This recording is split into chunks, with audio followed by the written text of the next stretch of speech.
بيكوت ماري وني بهيف بكنا انت بيردا جلاتي ودا مرتيتي بكا كاليسي ماندو مرتيتي مرات مرتين كالي مرة مرمتي سيكو ماندو جيتي اورومو مرا جيت وانسان يا بسان دي فاتشو باهي ودا مرتي كمد ولابو أردا جلا كسيكو ماندو إسهارم سيفد جدي باهي واني سورة سرنا كابدي سرني للبا كابا مدي ولابو مد أوروبو مراتي كايسي كوماندو ترجمتي كنافو وقال إبافة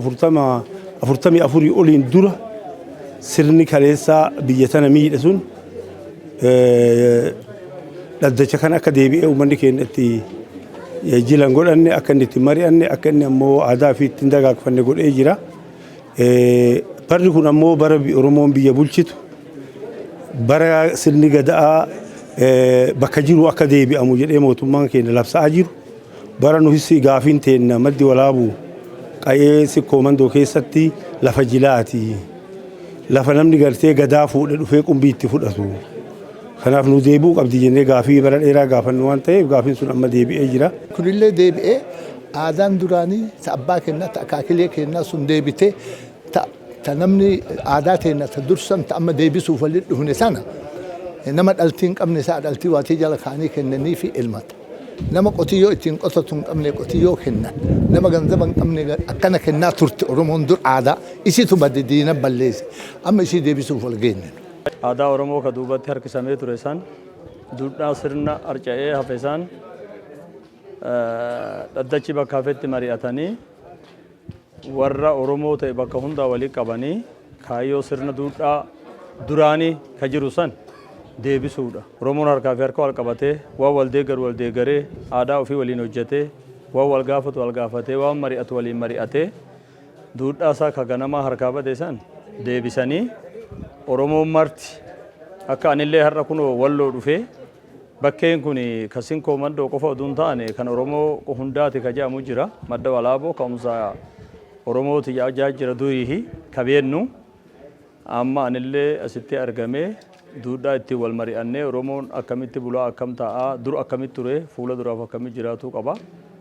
duudhaa ganama kagatamee hafesan deebisuudha. Seena madda walaaboo kan qophaa'e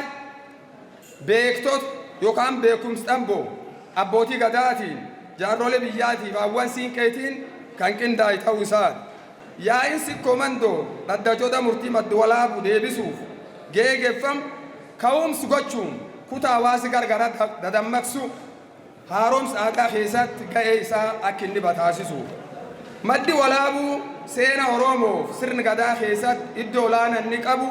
mul'isuuf. Arda Oromoo hunda ta'uu isaatiin wal qabatee Oromoo godinaalee gargaraa irraa hirmaatu caarraa kana walitti dhufeenyi isaanii cimsu. Dhaddacha waggaa 144 bade deebisuudhaaf guyyaa baanaan diskashinii isaa itti gaggeessinu aanaa madda walaaburatti burqaa dhaloota irratti guyyaa gaggeessinu waan ta'eef guyyaan har'aa kun guyyaa seenaa qabeessa. Kanaaf uummanni keenya karaa adda addaa asitti argamtan mootummaa naannoo Oromiyaatiif paartii badhaadhinaa keenya sirna kaleessa bade ijaaree aadaa Oromoo haaromsee sirni akkamitti akka ijaaramuu danda'u warreeta kaleessa Oromoon biyya diigan jedhan itti agarsiisuudhaan addunyaaf sirni maal akka ta'e ifatti agarsiisaa jira. Kanaaf gama tokkoon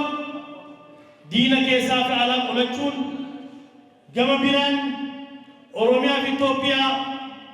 diigumsarraa baraaruun miila lamaan gaddaabuun biyyi akkasiin tasgabbooftu godhuu keessatti shoorri uummanni Oromoo taphataa jiru shoora guddaadha.